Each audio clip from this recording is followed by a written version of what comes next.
Hello. It's Jay, 0161. Tonight we're joined by a special guest, a good friend. Normally we're sat here with a band or whatever we're doing, but tonight we're sat with Mr. Kevin Yates from FYM. Hello, Mr. Yates. How are you doing, pal? You all right? I'm good, man. It's nice to see your face for a change. Rather than typing on the streams. Yeah. Streams are amazing. I've got to say, mate, them streams are really good. Really. Oh, thanks, dude. It's just a bit of fun, you know. Keeps everyone occupied and stops me from, I don't know, getting up to mischief.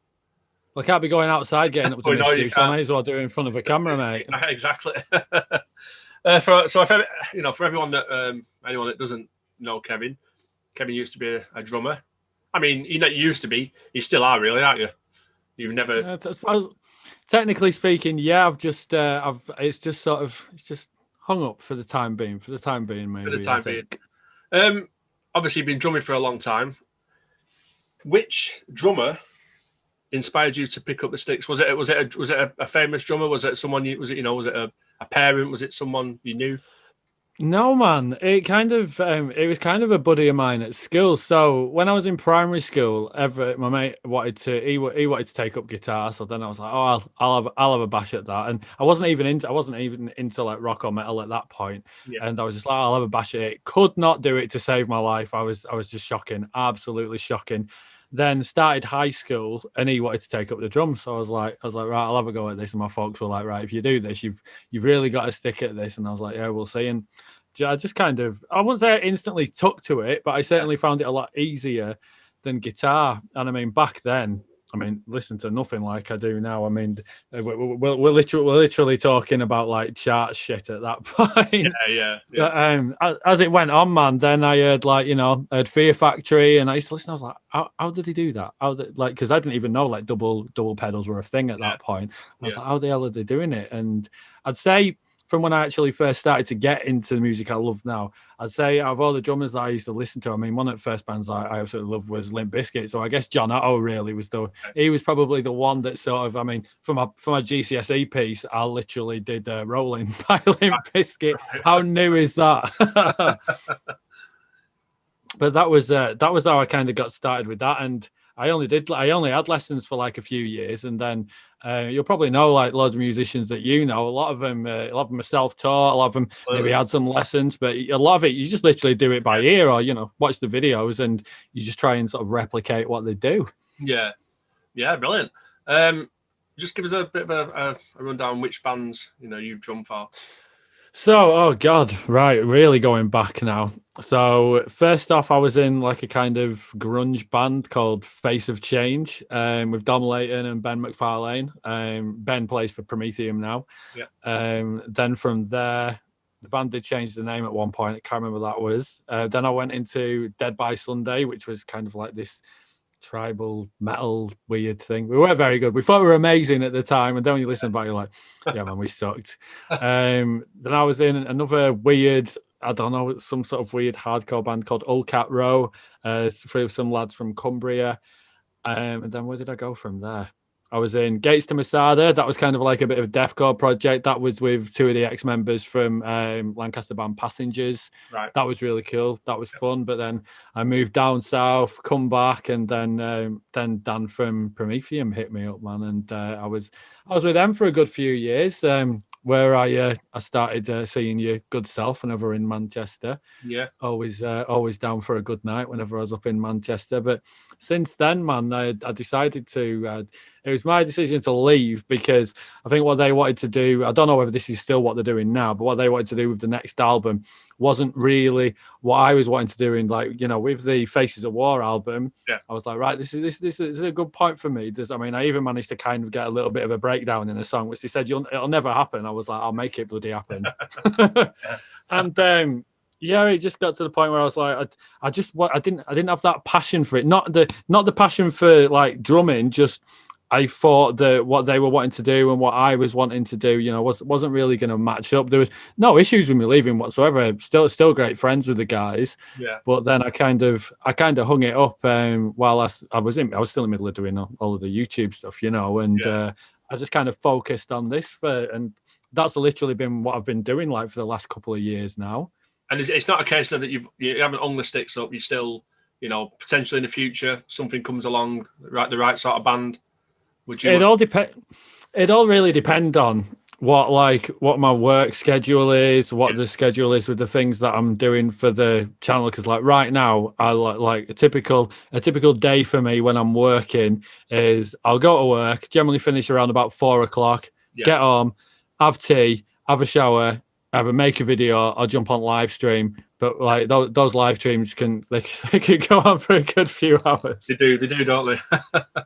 It's definitely a lot of fun. Yeah, man. Maybe in the future. I mean, I literally don't even have a kit right now because when I made the clean bake for me, I was like, right, I'm gonna sell all my stuff and I'm just gonna focus on doing like the YouTube thing. Yeah. But yeah, if I'd quite happily do it, like, if anyone ever said, "Oh, do you fancy, doing a guest thing?" As if even just coming for a jam or something, I'd always be down for doing that. But I literally have zero equipment, so start again. Yeah, I would have to start up again. So maybe in the future, maybe. I'm certainly not going to be a John Badger and go on being like a million bands at once. He's ridiculously busy, that guy, honestly. So yeah, just leads on to the next question. The FYM, it's FYM Reacts, FYM Productions, everything going on. Mm-hmm. Just give us a little bit of a brief history of when you set it up for one, and why. What made you, create FYM?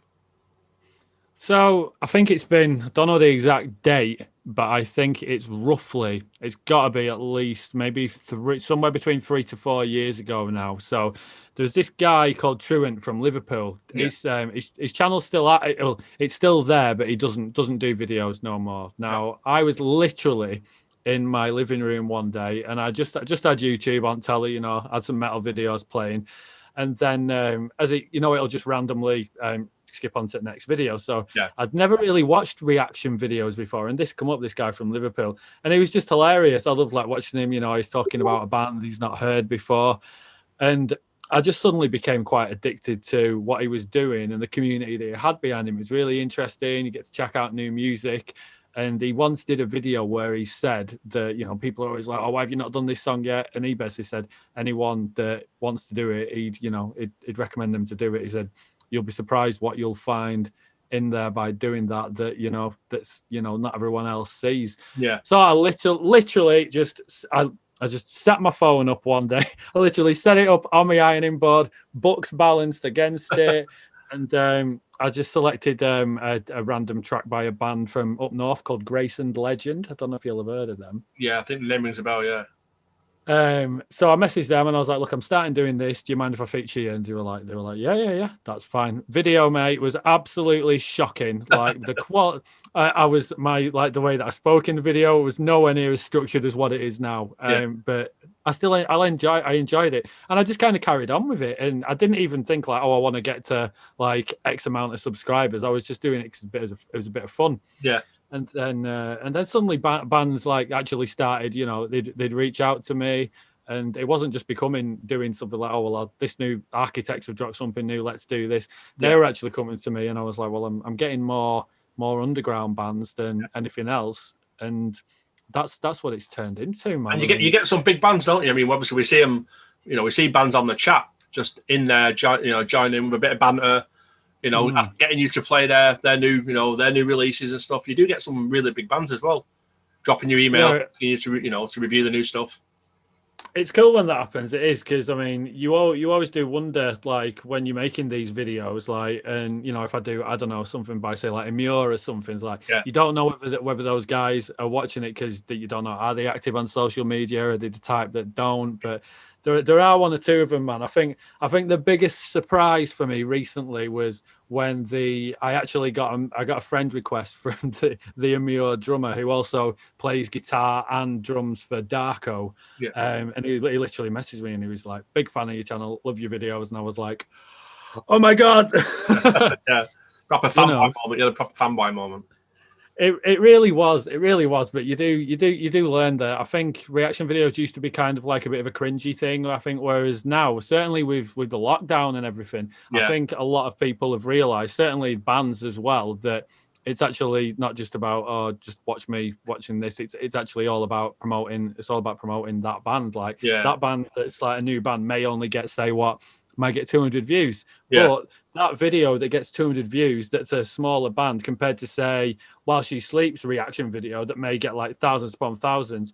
The one with the few hundred is actually, it's actually sort of like more worthwhile for, because that's all about the promotion. People that go, oh, this is new, let's go and check it out. Right, I like this band, let's buy the merch. And the people that watch the one who say like Why She Sleeps, they're like, oh yeah, that guy's reaction was cool. Right, let's have a look at something else. You know, it's a nothing thing basically. Yeah. In my personal opinion, I'd still enjoy doing the bigger bands, but I think there's a lot more. I don't know.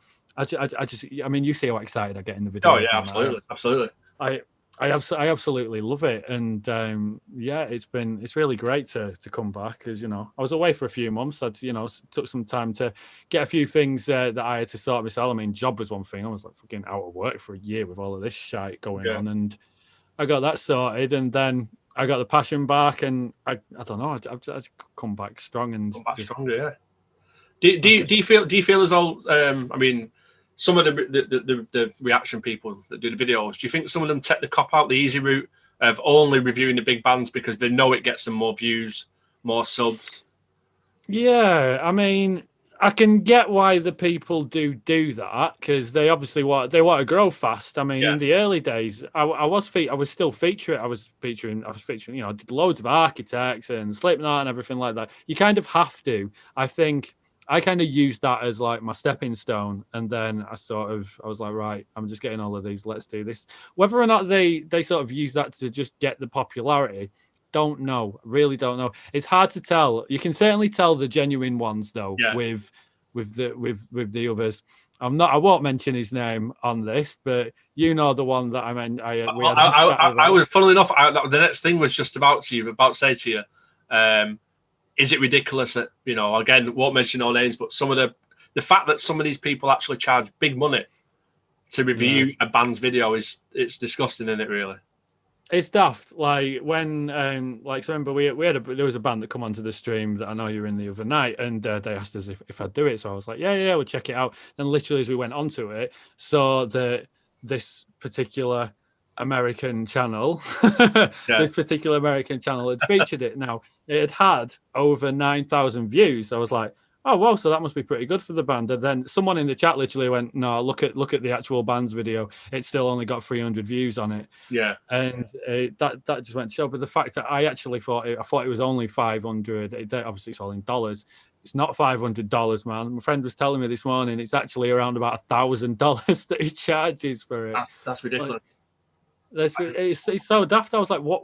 Instead of doing that, the bands they'd get much better results over paying like $1,000 and doing like a sponsored ad on Facebook. You probably get a much better result out of it. Yeah. But yeah, I think if people want to go onto a certain channel, I think the ones that are maybe charging, you know, say £10 to £30 to sort of jump the queue and get up top, then I think that's all right. I mean, I don't actually do that on mine. I used to have the Patreon, got rid of that. The only way now is like, you know, we'll get it on YouTube, don't even promote it, and then someone will chuck in a couple of quid so they can just have a song. It's you know, the super chat's a really good idea.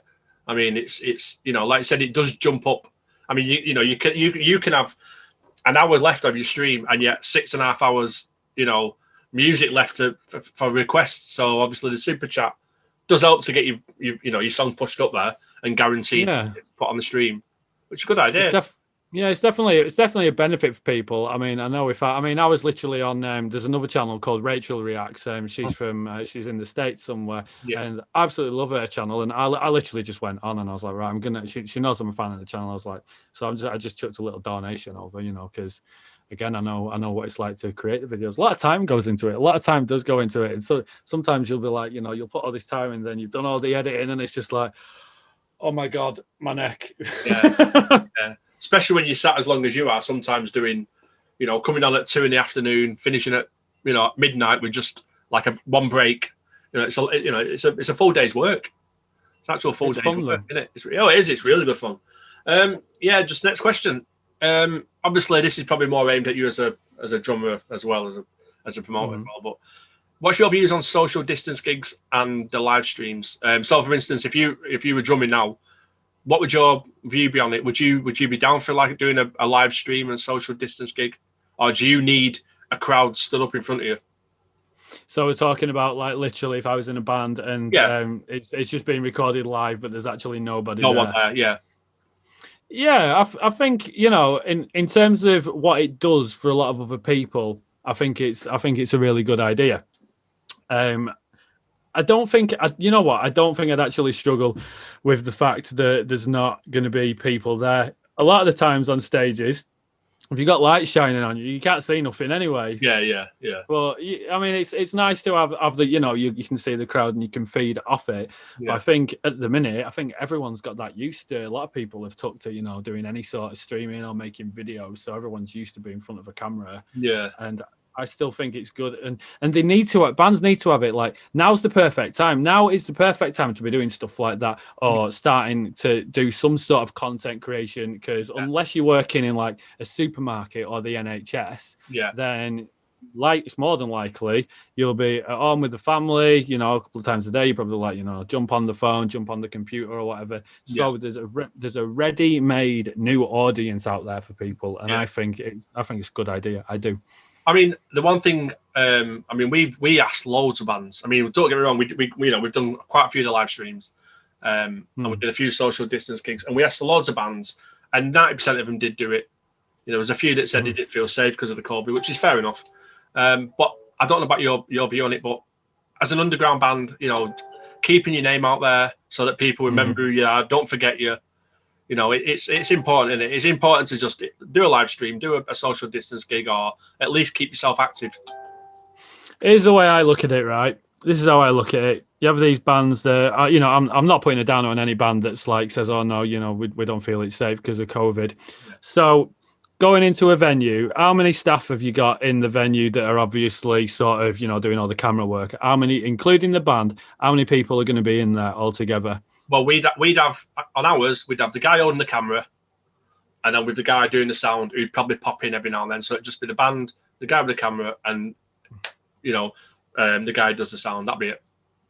So anyone that's watching this, so there's only a few people there. How many of these got at supermarket, and how many people are in supermarket? Yeah, absolutely. Yeah.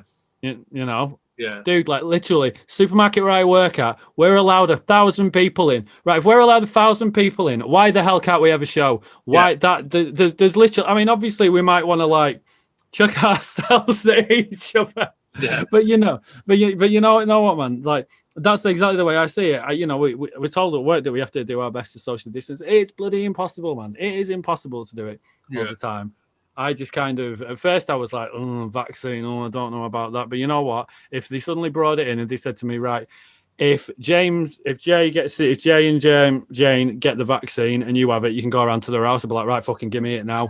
Yeah, same. Honestly, I'm the same as you. I'm just dying to get it. Just can't wait to get it, you know. Hopefully it's just a case of, you know, they're looking at doing the vaccine, you know, 24-hour day, you know what I mean, getting it, rolling it out. Pharmacists everywhere, and you know, we might all have it by the end of the year, which would be great. I hope so, man. I just need this to be over now. Like, I mean, I cope with the whole lockdown quite well. I mean, it's different for me though, because I'm going out to work, so it just feels normal to me. You know, I see these people, but it does seem crazy that the people that I get on with really well at work, that I can have a good crack with them at work. Yeah, if I want to go to one of their houses for a brew, that's a big no-no. Yeah, it's ridiculous. It is ridiculous, isn't it? It's a bit odd.